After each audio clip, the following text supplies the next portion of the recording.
Praise lord అందరికీ. మరి ఇక్కడ ఆరోగ్యమాత చర్చికి వచ్చాం. గుంటకల్ ప్రాంతంలో ఉంది ఇది. కళ్ళు మరే తల్లివి తెరవబడ్డము. ఇది 1999 సంవత్సరంలో జరిగింది.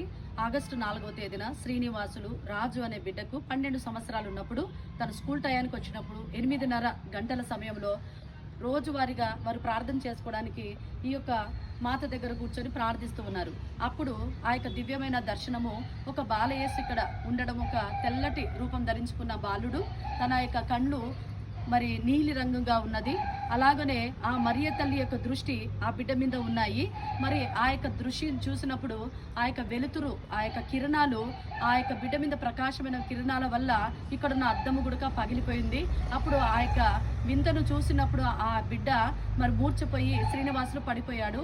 తర్వాత రాజు అనే అబ్బాయి వచ్చాడు. ఇక్కడికి వచ్చినప్పుడు ఆ అబ్బాయిని మరి మూర్చపోయినాడు అనేసి తాళం చెవులు తన చేతిలో పెట్టడం జరిగింది.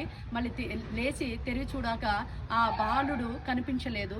ఆ దివ్యమైన రూపం అనగా ఆ మరియ తల్లి యొక్క కళ్ళలోంచి ఆ దివ్యమైన రూపం అనగా తను రియల్గా కళ్ళు ఎలా ఉంటాయి మనకు, అలాగా తన యొక్క ద్రాక్ష రసం ఎలాగైతే గుర్తులు ఉంటాయో అలాగా కంట్లో నుంచి రక్తం కారడం ఇక్కడ జరిగినది. ఆ దృశ్యం అండి ఇక్కడ ప్రత్యేకింపబడిన ఆ యొక్క దృశ్యాన్ని మనము కూడా ఈ యొక్క ప్రాంతానికి వచ్చి తిలకించాలి. ఎన్నో అద్భుతములు ఇక్కడ ఆరోగ్యమాత యొక్క ఆశీర్వాదాలు జరుగుతున్నాయి.